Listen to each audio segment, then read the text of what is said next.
São 20 horas. Nós vamos iniciar, portanto, mais um programa Amor e Sabedoria de Emmanuel. Hoje o programa de número 61 desta série. E gostaríamos, portanto, de dar boa noite para todos os ouvintes que nos acompanham da Rádio Brasil Espírita de Maceió, os membros da Rede Amigo Espírita, os nossos companheiros da FEAC Minas, a Casa de Kardec, a todos vocês que vamos nos reunindo em família, na sala estudando o Espiritismo. Chegou o nosso momento de orar.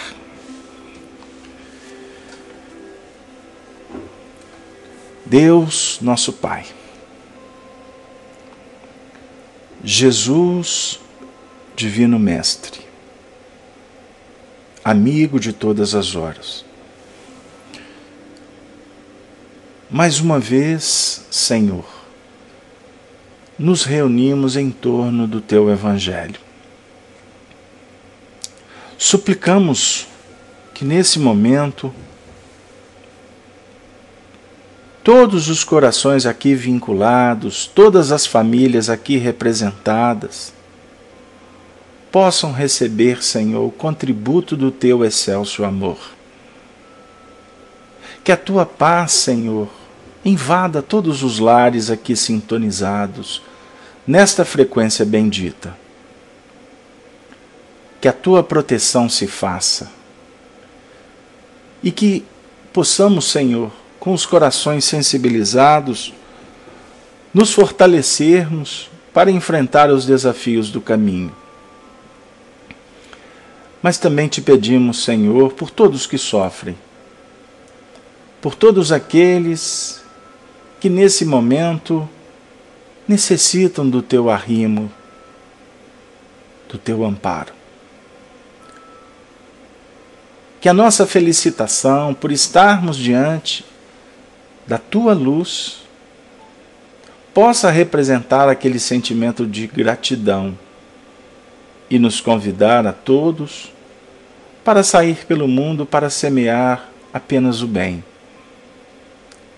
E assim, Senhor, através do alimento que só o amor pode nos oferecer, nesse momento nós te pedimos a autorização para iniciar mais um programa da série Amor e Sabedoria de Emmanuel. Que a espiritualidade que representa a Tua augusta bondade entre os homens da terra e do mundo espiritual, possamos todos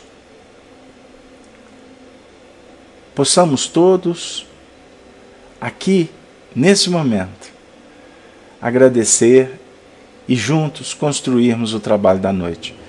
Sê conosco, Senhor, hoje, agora e sempre. Que assim seja. Que assim seja, graças a Deus. E aí, queridos amigos, mais uma vez estamos de volta para o encontro de números 61º dessa série que engrandece o nosso coração pela oportunidade que estamos tendo de estudar a doutrina espírita codificada por Allan Kardec. E especialmente nas noites de terça-feira, quando nós perpassamos a obra e a vida de Emmanuel, de Chico Xavier, que, por certo, objetivam nos aproximar cada vez mais do pensamento do Cristo, tendo em Allan Kardec o nosso referencial. Nós estamos dando continuidade ao estudo que fora definido como um ponto básico para iniciarmos uma trajetória interessante em torno da obra há 2000 anos e das vidas de Emmanuel que foram reveladas através do nosso querido médium Francisco Cândido Xavier. Estamos trabalhando no texto inicial intitulado Na Intimidade de Emmanuel. especificamente no sonho que é relatado por ele, Públio Lentulus, para o seu amigo Flamínio Severus. Então hoje nós vamos dando continuidade, portanto, a esse diálogo que tem um valor extraordinário para o nosso aprendizado. Então nós estamos trabalhando na página 24, o livro que eu estou utilizando, ele representa a 47ª edição do livro romanceado há 2000 anos. Nós estamos na página 24. Quando houve um interregno no diálogo do nosso querido Patrício Públio Lentulus, que estava num momento de expressões angustiosas e muito dolorosas, amargas comoções íntimas represavam-lhe no coração, atormentado por incoercível desalento. Flamínio Severus, seu amigo, ouvia-o com interesse e atenção, rebuscando o meio mais fácil de lhe desvanecer impressões tão penosas. Tarefa dos amigos.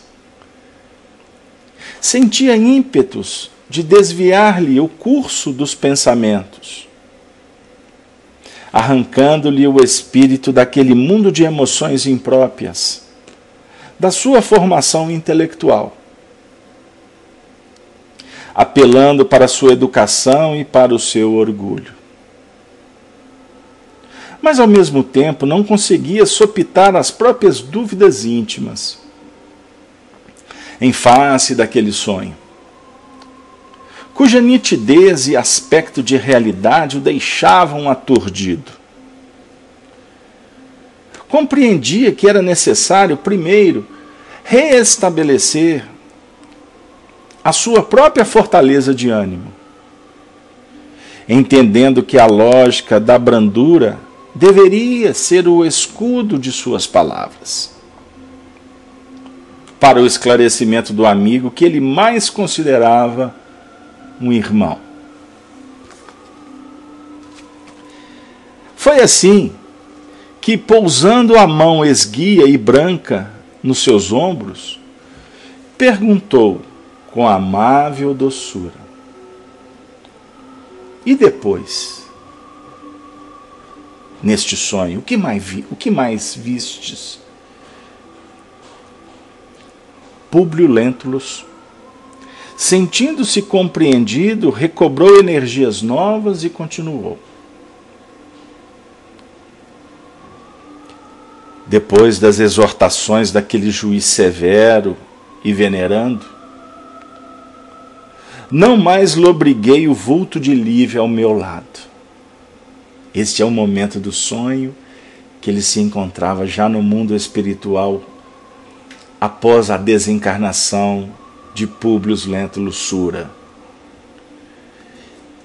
Figura esta que ele se via como tendo sido o próprio bisavô.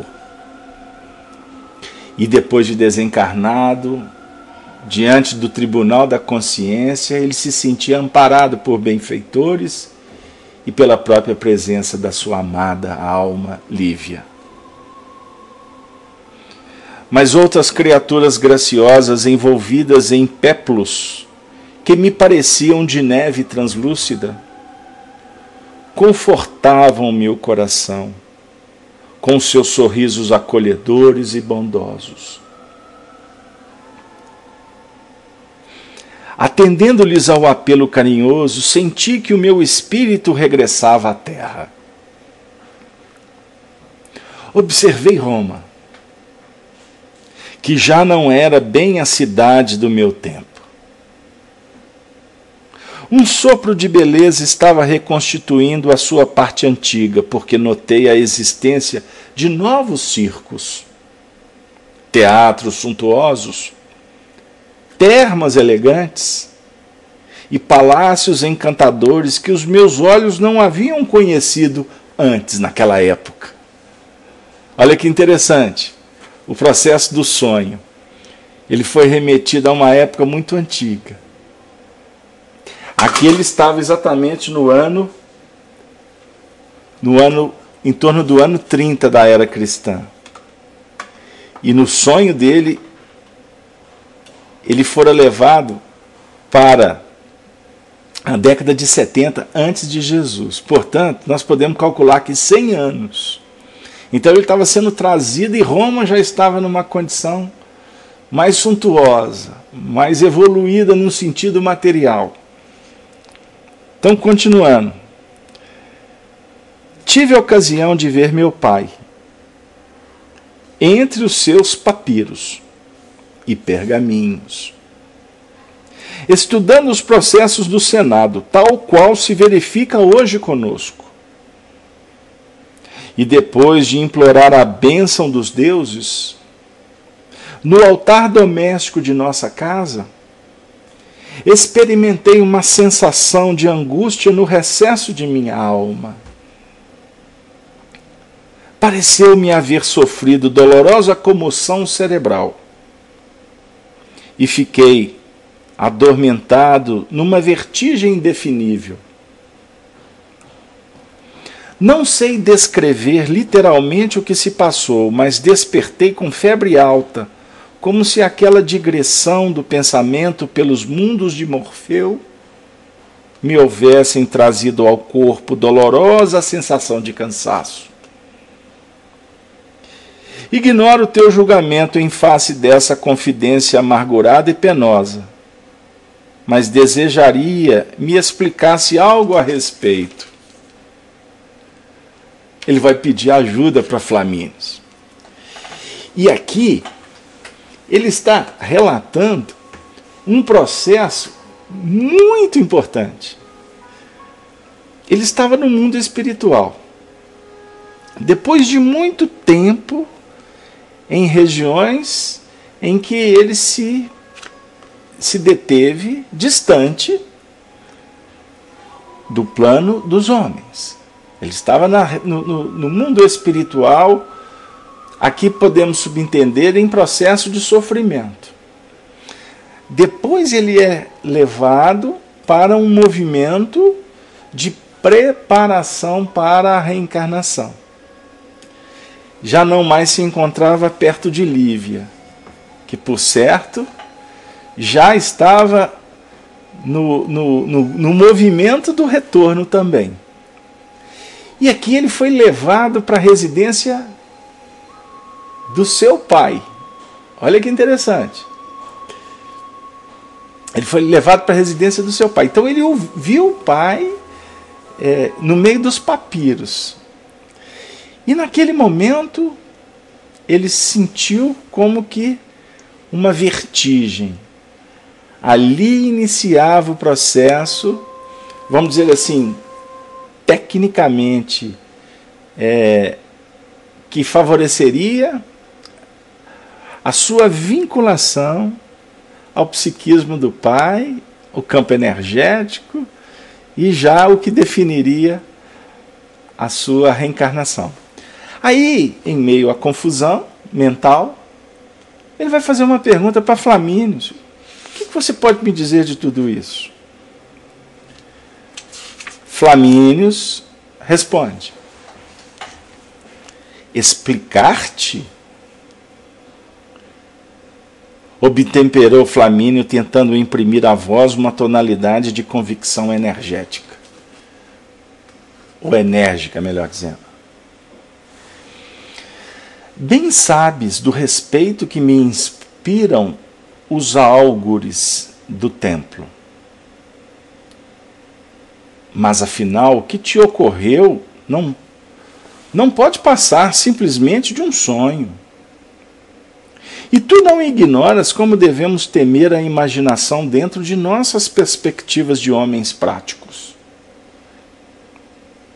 Por sonharem excessivamente, os atenienses ilustres transformaram-se em escravos misérrimos, constituindo obrigação de nossa parte o reconhecimento da bondade dos deuses que nos concederam o senso da realidade.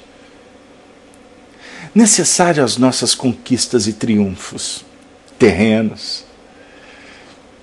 Seria lícito renunciasses ao amor de ti mesmo e à posição de tua família tão somente levado pela fantasia?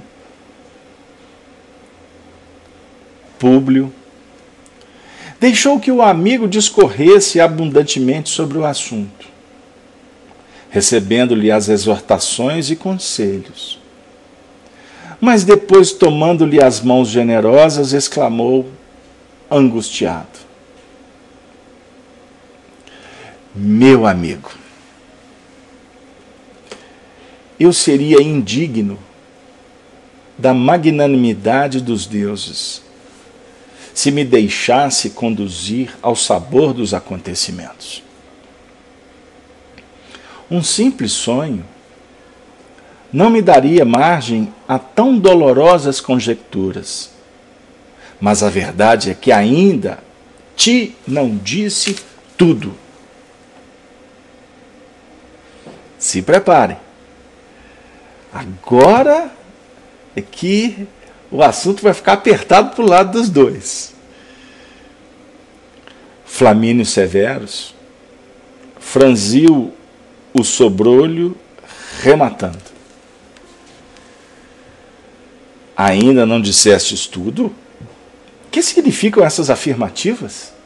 Fale logo, Públio. No seu íntimo generoso, angustiosa dúvida fora já implantada com a descrição minuciosa daquele sonho impressionante e doloroso. E era com grande esforço que o seu coração fraternal trabalhava por ocultar ao amigo as penosas emoções que intimamente o atormentavam. Públio, mudo, tomou-lhe do braço, conduzindo-o às galerias do tablino, localizado a um canto do peristilo, nas proximidades do altar doméstico, onde oficiavam os mais puros e mais santos afetos da família. Os dois amigos penetraram o escritório e a sala do arquivo com profundo sinal de respeitoso recolhimento. A um canto, dispunha-se em ordem numerosos pergaminhos e papiros, enquanto nas galerias avultavam retratos de cera, de antepassados e avoengos da família. Públio Lentulus tinha os olhos úmidos e a voz trêmula, como se profundas emoções o dominassem naquelas circunstâncias. Aproximando-se de uma imagem de cera,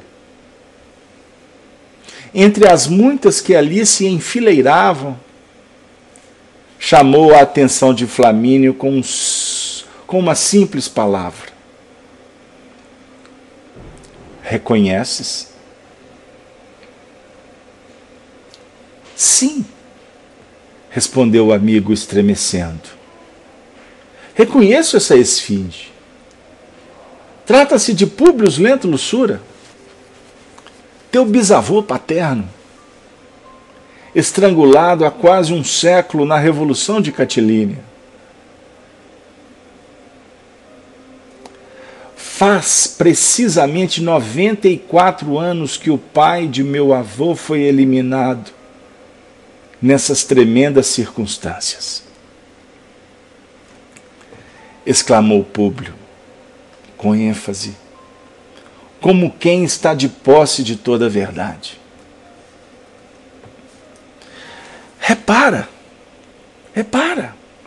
Repara bem os traços dessa figura, para verificares a semelhança perfeita que existe entre mim e esse longínquo antepassado. Não estaria aqui a chave do meu sonho doloroso? o nobre patrício, observou a notável identidade de traços fisionômicos daquela esfinge morta com o semblante do amigo presente. Suas vacilações atingiram o auge em face daquelas demonstrações alucinantes. E elucidar o assunto, encarecendo a questão da linhagem e da hereditariedade, mas o interlocutor, como se adivinhasse os mínimos detalhes de suas dúvidas, antecipou o julgamento, exclamando: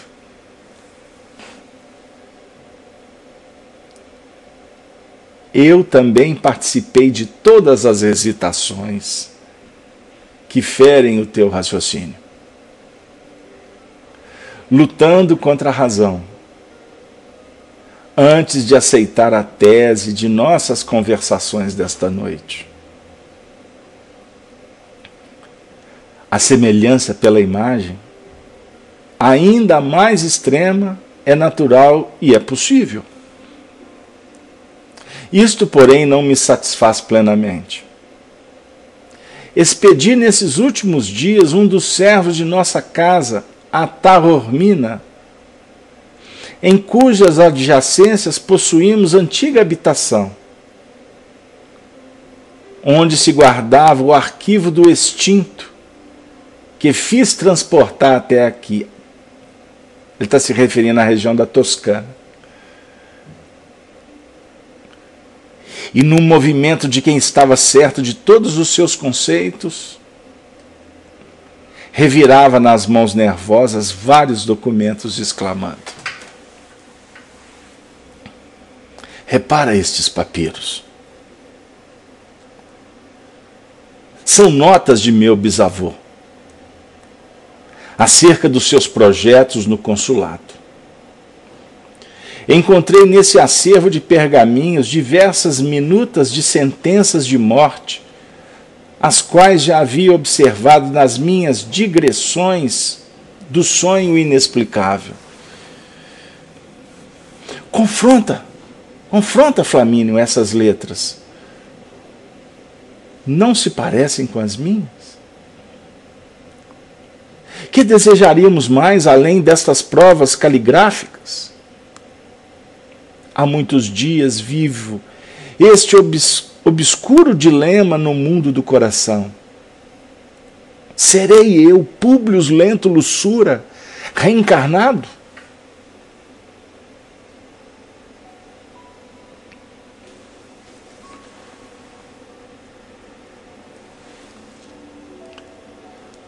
Flamínios Severos deixou pender a fronte, com indisfarçável inquietação e indizível amargura. Numerosas haviam sido as provas da lucidez e da lógica do amigo. Tudo conspirava para que o seu castelo de explicações desmoronasse fragarosamente diante dos fatos consumados. Mas procuraria novas forças, a fim de salvaguardar o patrimônio das crenças e tradições dos seus maiores, tentando esclarecer o espírito do companheiro de tantos anos. Somos nós, muitas vezes, diante das evidências que nos apontam os horizontes mais ampliados de uma vida que nos apresenta verdades e que nos coloca diante de fatos tão reais, mas que a nossa tola vaidade ou a nossa condição de subjugação àqueles planos da acomodação emperram muitos processos. E nós costumamos ser extremamente sofisticados para tentar driblar a verdade. Articulamos, criamos circunstâncias das mais variadas para não ter que trabalhar na modificação do que efetivamente vai nos auxiliar. Porque intuitivamente nós captamos que exige-se dedicação, esforço. Então, nós estamos diante de evidências muito importantes na nossa vida, como as que se apresentaram num sonho revelador, que tem um caráter especialíssimo e de uma tônica extraordinária na vida desse personagem Públio Lentulus Cornélios. Porque ele volta ao passado. E de uma forma extremamente clara. E com essas evidências que a gente fizemos questão de ler, sem tecer muitos comentários, para sermos mais próximos da realidade descrita pelas mãos de Chico Xavier, para que a gente pudesse realmente verificar que este sonho, para aqueles que já leram o livro e para aqueles que já ouviram as histórias referente ao livro há 2000 anos, o livro, o romance, inicia-se com esse sonho, porque esse sonho foi um dos pontos mais relevantes e desafiadores na vida de Públio Lentulus. Porque não só o sonho apresentou a ele o passado, a evidência da reencarnação, a realidade do mundo espiritual, a presença dos que ele chama aqui como deuses, adequando às suas crenças, o amparo da espiritualidade, a presença inolvidável, inestimável de Lívia, a definir aquelas almas que caminham conosco por amor, nos auxiliando em todos os procedimentos, e um grande anúncio do que viria a acontecer na vida dele. Nós paramos no ponto em que ele vai falar da evidência da assinatura. Porque as expressões físicas, nós podemos justificá-las como a hereditariedade. Mas na hora que ele entra no campo científico da caligrafia, o assunto vai tomando outras expressões. E nós aqui, nesse momento do nosso programa Amor e Sabedoria de Emmanuel, gostaríamos de dizer que no próximo bloco nós vamos estar falando da revelação do que iria acontecer na vida dele. A definir, portanto, que um sonho como esse é patrocinado por aqueles que nos amam e que nós aqui precisamos de estudá-los para entender o que Jesus espera de cada um de nós na construção do nosso mundo íntimo e nos ajustes necessários que precisamos implementar com aqueles corações que a vida nos concedeu para aprender. Nós estamos aqui depois de uma tarde cálida, de uma visita do nosso querido senador Flamínio Severos à casa do senador Públio Lentulus. A noite se aproxima, um temporal cai na cidade eterna e vai ali se travar um diálogo extremamente importante na vida dos dois.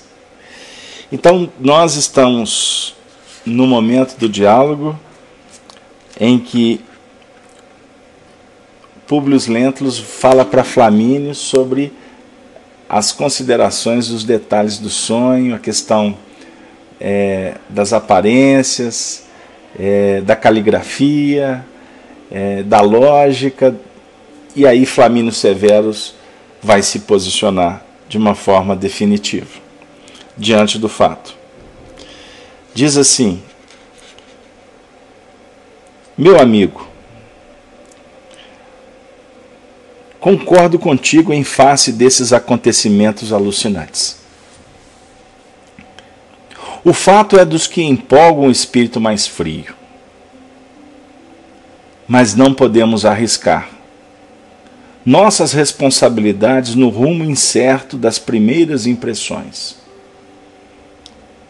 Se ele nos parece a realidade, existem as realidades imediatas e positivas, aguardando o nosso concurso ativo. Considerando as tuas ponderações e acreditando mesmo na veracidade do fenômeno, não acredito devamos mergulhar o raciocínio nesses assuntos misteriosos e transcendentes. Sou avesso a estas perquirições. Certamente em virtude das minhas experiências da vida prática. Concordando de modo geral com o teu ponto de vista, recomendo-te não estendê-lo além do círculo de nossa intimidade fraternal. Mesmo porque, não obstante a propriedade de conceitos com que me dás testemunho de tua lucidez, sinto-te cansado e abatido nesse torvelinho de trabalhos do ambiente doméstico e social. Olha que interessante. Quando se desconhece a posição orgulhosa, egoísta, que nós sustentamos nesse contexto da vida prática, muitas vezes nos coloca nessa condição de refutar e de encontrar, inclusive, a argumentação sofisticada, apropriada, para trabalhar no convencimento daqueles que muitas vezes estão dando um passo adiante. Então, esse movimento se dá pelo não alcance daquele que está sendo convidado a refletir, ou porque a condição da acomodação muitas vezes favorece essa atitude que se torna muito mais social, adequada aos conceitos que nos vinculam aos preconceitos, às questões de cultura, e com isso nós fechamos as possibilidades para o entendimento. Então são pontos que é necessário a gente refletir, porque, em outras palavras, é como, tipo assim, não mexe com isso não, né? Vamos ficar bem aqui, inclusive você não comenta com ninguém, porque é perigoso. Né? Diga-se de passagem, as suas argumentações podem ser óbvias, podem ser coerentes, mas seria interessante se expor ao ridículo. Olha o risco de repente, perder até as oportunidades de continuar sendo aceito no grupo social. Então, isso são pontos que a gente precisa de refletir, porque são manifestações da sociedade. Tem determinadas pessoas que não tocam em determinados assuntos, exatamente para, deixa quieto, deixa do jeito que está, não vou mexer muito não. Ou então, tipo assim, fica mudinho, como a Miriam está colocando aqui, né? Fica mudinho, porque a circunstância favorece assim. Aí fica todo mundo bem. Aí costumamos usar a chamada mentira social. Aí fica aquele verniz que não auxilia em nada. Vocês desculpem, eu estou insistindo num ponto que parece desnecessário.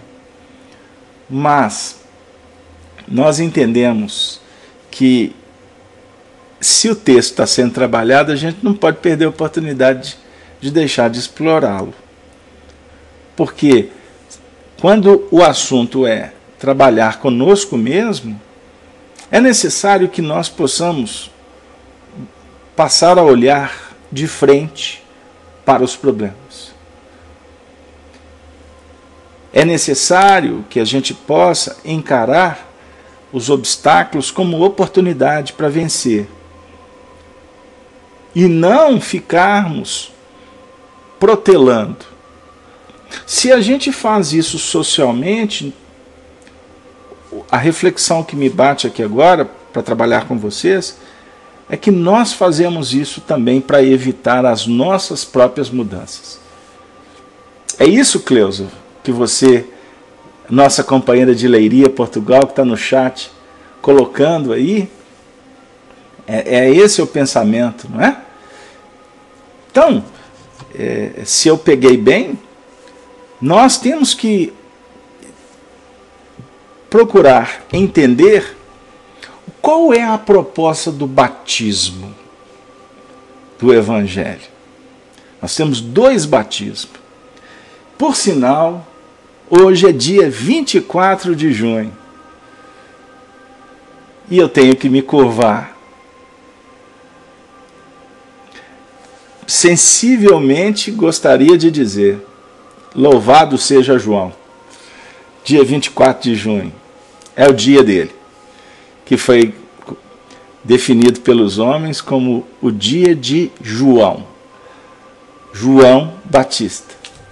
É o dia, por sinal, aniversário da União Espírita Mineira. 1908. Data da sua fundação, 24 de junho. João propõe um batismo: arrependei-vos porque é chegado o reino dos céus. João Batista representa a doutrina espírita para nós. Não é à toa que é Allan Kardec nos tempos. Metanoia, mudança mental, água, renovação. Por isso é que Jesus, quando se refere a João, categoriza-o como dos nascidos de mulher, João é o maior. Ou seja, é necessário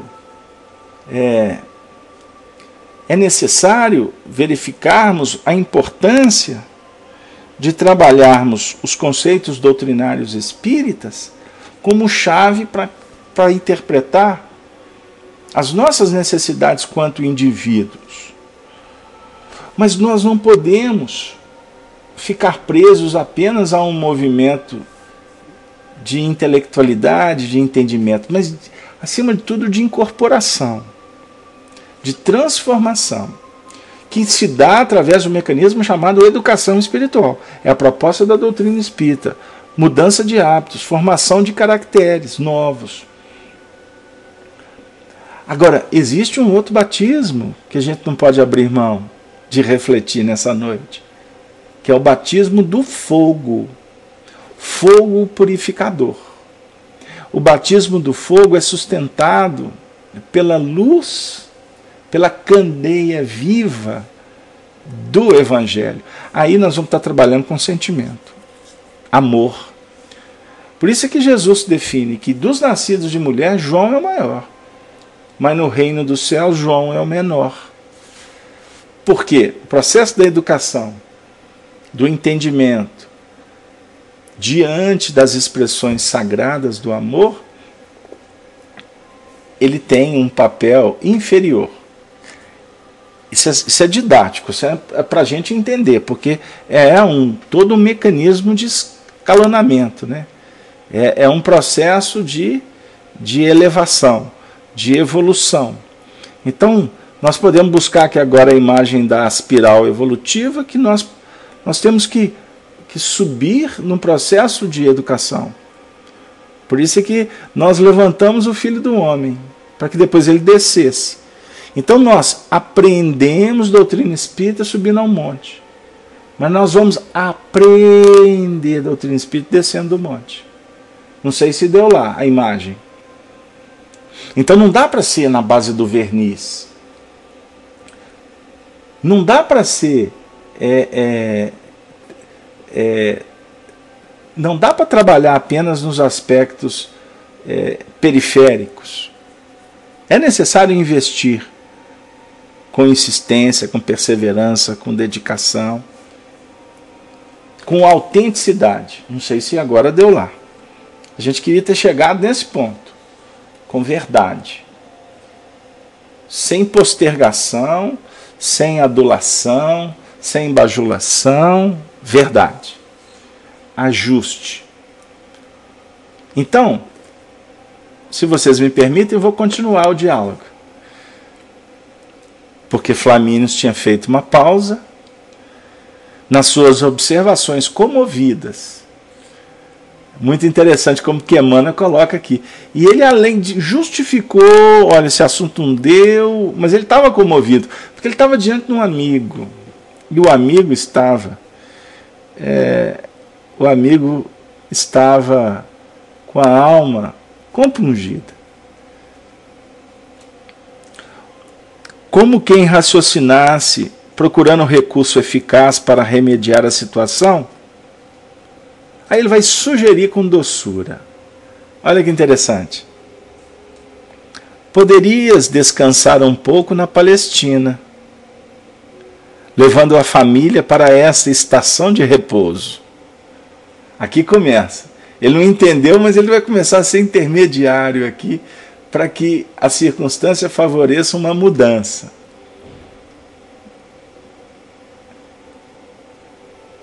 Existem ali regiões de clima adorável que operariam talvez a cura de tua filhinha. Lembra que nós comentamos que Flávia estava com a hanseníase, estava leprosa, a linguagem da época? Doença que não tinha cura na época, restabelecendo simultaneamente as tuas forças orgânicas.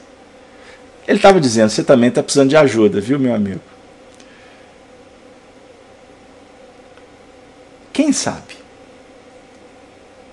Esquecerias o tumulto da cidade, regressando mais tarde ao nosso meio com energias novas, sem essas ideias, em Públio.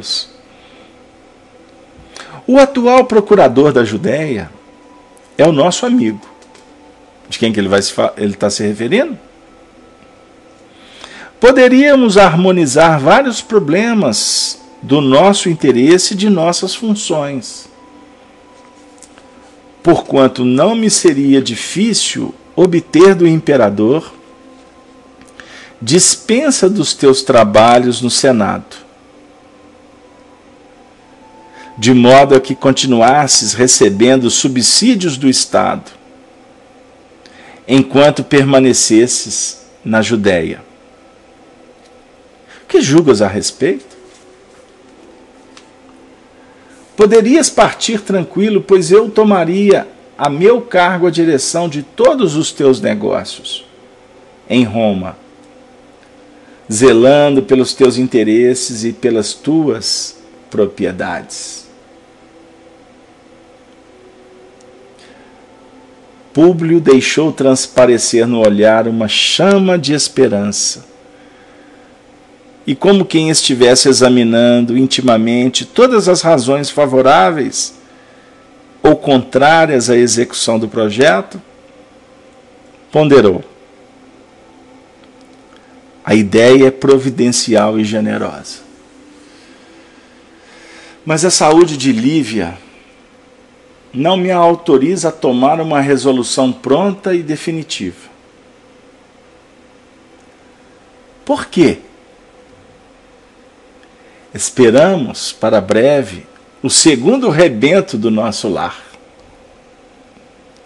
Está se referindo a Marcus Lentulus.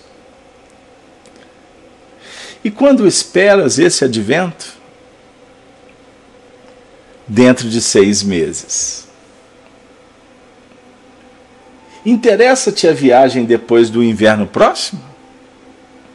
Sim, pois bem. Estarás então na Judéia precisamente daqui a 1 ano. Os 2 amigos reconheceram que a palestra havia sido longa. Cessara o aguaceiro. O firmamento esplendia de constelações lavadas e límpidas. Interessante. Observem a sequência do procedimento dessa narrativa. Uma tarde quente. Uma noite que inicia com ventanias, com uma chuva torrencial de ideias, de emoções, aonde nós vamos ter o personagem, o benfeitor Emmanuel, narrando um sonho que ele se vê no momento que é considerado pelos estudiosos como um dos mais importantes da história de Roma. E ele vinculado a um processo em que as mentes que arquitetavam um plano sórdido colocou-o numa situação de muitas dificuldades posteriores. Porque nessa trama que foi elaborada nos bastidores, como ele ocupava uma posição no consulado, tentando se soerguer na sociedade romana face às dificuldades que ele mesmo acabou vivendo, depois a gente pode trazer um pouco mais dessa história.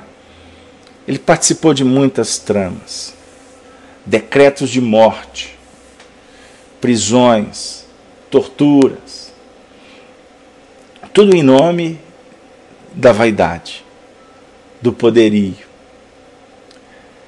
Depois de tudo isso, ele é desautorizado em público, trama que foi desmantelada com a presença de Cícero. Ele é preso. Todos os que participaram da trama também vão pagar um preço alto, embora o preço mais complicado foi o dele e do próprio Catilínio. Desencarna, desautorizado, humilhado, passando por tudo que ele mesmo promoveu para aquelas vítimas em tese, desencarnou estrangulado, vai para o mundo espiritual, passar dificuldades seríssimas para reencarnar depois, na mesma família, vivendo as mesmas tradições, no mesmo cenário, com algumas alterações, numa época diferente, tendo mais condições de ter uma vida mais reta, né? Pelas próprias circunstâncias que favoreciam, dentre elas a presença da família. Aí vem para nós a importância da família como centro essencial dos reflexos, que a misericórdia da providência divina nos oferece para nos auxiliar no processo educativo, e muitas vezes a gente se sente naquela condição de estar no lugar errado, e a lógica patenteia outra coisa. A esposa, o marido, os filhos, mães, e etc, etc, etc, são todos espíritos que nos conhecem, que nos conhecemos e que estamos aqui para juntos reconstruir, edificar um novo reino. Aí dentro de todo esse contexto ele reencarna, portanto, jovem ainda, ascende, né? Ascendeu por conta das tradições, da família, ele entra para o Senado, nós trabalhamos a existência, a lógica da existência de Públio Lentulus, inclusive nós vamos fazer mais um capítulo em breve para completar aquela série. Com 29 anos ele chega numa condição de já uma família com uma filha, um filho a caminho, Marcos Lentulus. Aí ele vai viver esse sonho, e nesse sonho é apresentado para ele o passado, todo esse passado, e a oportunidade que ele está tendo de rever, de reler o livro que foi assinado por ele mesmo. Ali naquele cantinho, no seu escritório, no meio de papiros, de documentos, né, de figuras, né, figuras, e dentre elas ele encontra uma que era a imagem e semelhança dele, para dizer que ele que era a imagem e semelhança do seu bisavô. Gente, isso é muito sério. Isso nos remete a reflexões de profundidade. Você já fez uma pesquisa na sua família? Você já verificou qual que é a tônica dos seus familiares de evolução? Não estou dizendo aqui que nós fomos os nossos bisavós, como Emmanuel foi. Mas nós podemos encontrar nessa árvore genealógica muitos indícios importantes para o nosso crescimento. Embora sabendo que o espírito é individualidade e que você não vai herdar, você não herda questões morais dos seus antepassados. Você não herda valores espirituais.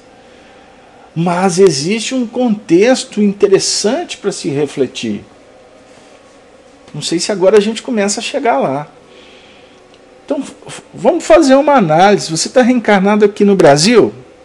Eu estou conversando com gente, com pessoas que estão reencarnadas aqui no Brasil, outras brasileiros que estão fora do Brasil. Estão acessando esse vídeo aí, o áudio. Se você não está no Brasil, você, por exemplo, está na Nigéria, você está na Suécia, você está na Alemanha, por que você está aí, vivendo aí? Não, você está aqui no Brasil, ok. Qual a tônica da sua família? Qual cidade que você nasceu? Qual estado você nasceu? Qual a religião professada pelos seus antepassados? Tá, tradição cristã, ok. Mas por que isso? Por que aquilo? Isso é importante a gente levantar. Isso é importante a gente levantar, sim. Agora, eu vou repetir, não é para ficar remontando o passado para descobrir se você foi alteza, porque é melhor não mexer muito.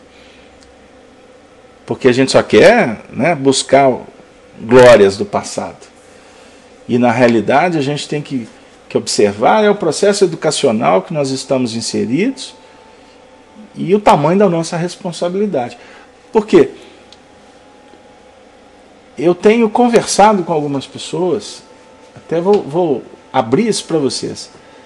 A gente tem trabalhado esses temas aqui nos trabalhos de terça, de quinta, estamos estudando lá a história do Paulo na quinta-feira, então a gente fala um pouco de passado. O que tem pessoas me procurando para falar de sonhos que estão tendo, sem elas estarem participando desse nosso evento, porque a gente pode constatar isso, E alguns vêm me relatar coisas que estão acontecendo nos seus sonhos, referente ao passado agora, passado antigo, de outras vidas. E é muito interessante exatamente no momento que a gente está tratando tanto desse assunto. Porque nós estamos passando por um processo de saneamento mental, psíquico. A vida aqui na Terra está favorecendo para que o seu passado volte. Mas voltar para quê? Para a gente trabalhar com ele. Por isso que as suas tendências, as dificuldades, as facilidades, o que está saindo desse baú que está sendo aberto pela providência divina, tem um papel importante. Tem uma significação que precisa de ser entendida por nós. Até quando o indivíduo surta. Está acontecendo agora, é porque agora é que tem que ser tratado. O problema familiar desembolou lá, ou embolou, é porque chegou a hora de você enfrentá-lo. Então são pontos que não é apenas levantar hipóteses, não é apenas ficar procurando sarna para se coçar, como a gente fala aqui em Minas. Não. É a gente observar o porquê que as coisas estão chegando para nós dessa forma. Por que tem aquela pessoa que está implicando com você, minha amiga? Por que tem aquele cara lá que toda hora ele aperta o parafuso para o seu lado? Você que precisa. Somos nós que estamos necessitando. E se nós estamos aqui estudando Espiritismo na sala, estudando Espiritismo aqui na Rádio Brasil Espírita, na Rede Amigo Espírita, eu não tenho dúvida de que o Senhor Jesus está dizendo, chegou a hora da gente entender. Porque a grande maioria possivelmente não está pronta para ouvir. Os dois amigos reconheceram que a palestra havia sido longa. Cessara o aguaceiro. O firmamento esplendia de constelações lavadas e límpidas. Iniciara-se já o tráfico das carroças barulhentas, com os gritos pouco amáveis dos condutores. Porque na Roma imperial, as horas do dia eram reservadas de modo absoluto ao tráfico dos palanquins patrícios e ao movimento dos pedestres. Flamínio despediu-se comovidamente do amigo, retomando a liteira suntuosa, com o auxílio dos seus escravos Prestos e Hercúleos. Públio Lentulus, tão logo se viu só, encaminhou-se ao terraço, onde corriam céleres as brisas da noite alta. A claridade do luar opulento contemplou o casario romano espalhado pelas colinas sagradas da cidade gloriosa. Espraiou os olhos na paisagem noturna, considerando os problemas profundos da vida e da alma, deixando pender a fronte, entristecido. Incoercível tristeza dominava-lhe o ânimo voluntarioso e sensível, enquanto uma onda de amor próprio e de orgulho lhe sopitava as lágrimas íntimas do coração, atormentado por angustiosos pensamentos. Nesse momento, a gente observa como que o passado ele volta na intimidade do coração do senador. atormentado por todos aqueles movimentos que a conversa com Flamínio em torno do seu sonho motivara. E ao mesmo tempo, ele olhando para todos os palácios, conforme a descrição da cidade gloriosa, ele vai refletir sobre os problemas profundos da vida e da alma, entristecido. É como se, naquele instante, estivesse sendo ele visitado por presenças espirituais que falavam no seu coração, que se aproximava um instante de muitos testemunhos para ele. Por quê? É muito sério, é muito importante. O motivo que está por trás da nossa estada aqui na Terra. Tem determinados momentos que uma onda de preocupação, que um movimento de insatisfação, que uma tormenta de angústias, de depressões, de mágoas, visitem as nossas almas, como que a prenunciar que os desafios estão se avolumando e que é necessário que nós possamos arregimentar os recursos para enfrentá-los. Deus nos impõe a reencarnação com o fim de nos fazer progredir. Para uns é uma expiação, para outros uma missão. Aqui o senador Públio Lentulus revelou para Flamínio tudo que ele houvera feito, mas aqui com uma entonação de profundos sentimentos, porque a história de Públio Lentulus Sura era conhecida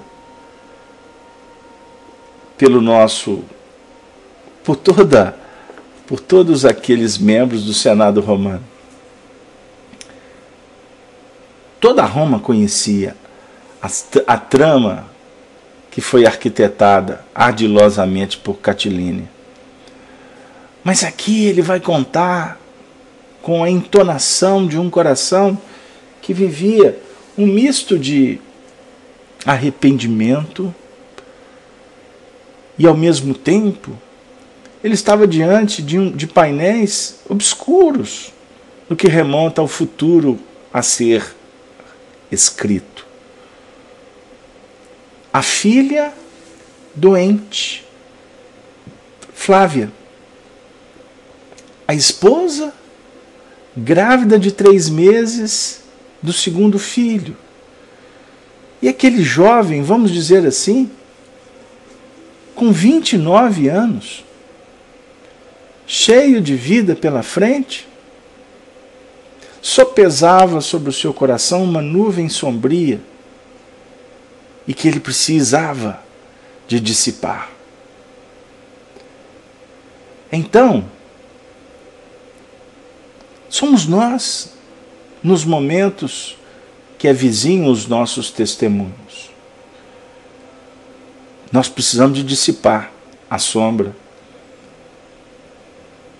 Nós precisamos de adentrar ao impenetrável, a clarificar tudo que é obscuro.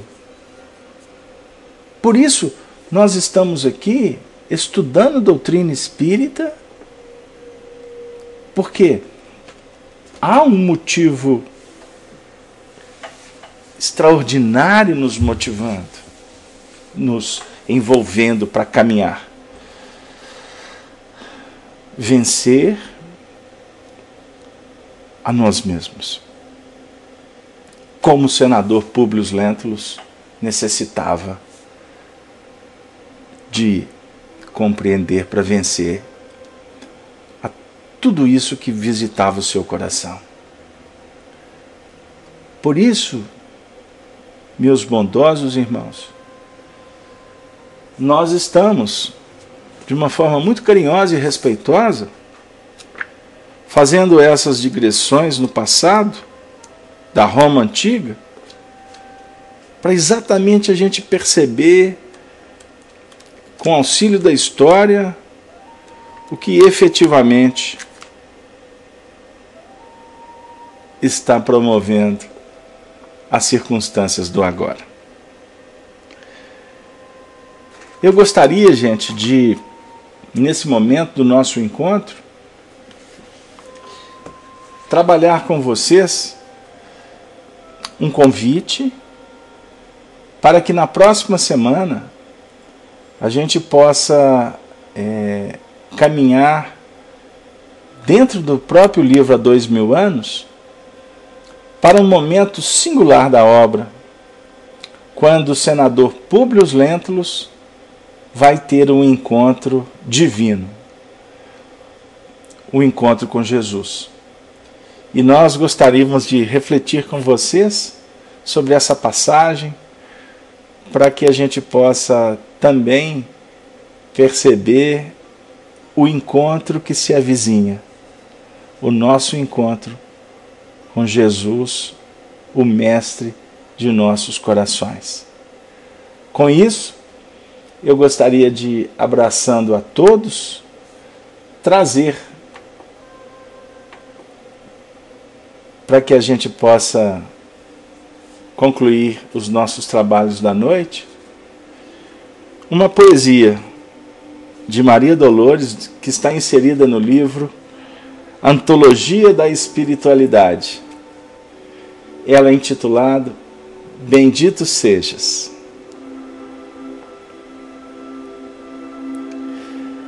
Bendito sejas, coração amigo, pelo pão que dás à porta, ao companheiro que se desconforta, na aflição da penúria sem abrigo.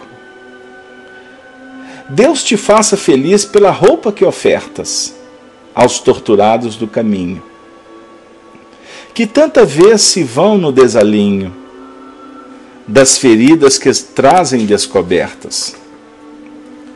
Deus te conceda o prêmio da ventura, pela ternura sorridente com que levas ao doente o amparo do remédio e a esperança da cura.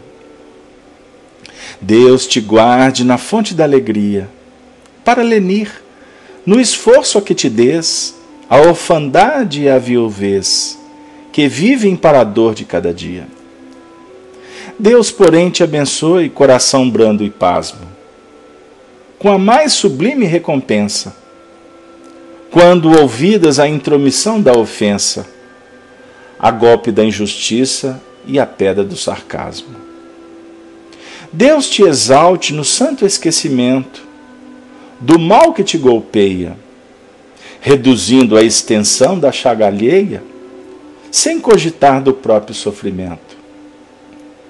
Bendito sejas, coração submisso, embora sábio entre os mais sábios, pela palavra boa de teus lábios, no exemplo da bondade e do serviço, porque o amor transforma a sombra em luz, e o perdão, onde ampare, nunca erra, auxiliando a vida em toda a terra para o reino divino de Jesus. Para o reino divino de Jesus, auxiliando a vida em toda a terra, e o perdão, onde ampare, nunca erra. Nós observamos na poesia do Evangelho como a espiritualidade apresenta para nós o grande caminho do soerguimento definitivo. Nós temos visto, estudado, o tanto que Emmanuel e os benfeitores espirituais na atualidade se conjugam para oferecer arrimo, consolo, amparo em toda a terra para aqueles corações que erram ainda na senda da ascensão, porque só o amor é forte e suficiente para transformar, para balsamizar a chaga e para indicar o grande movimento do encontro com o Senhor. Não se detêm estes baluartes do mundo maior nas terminologias exegetas.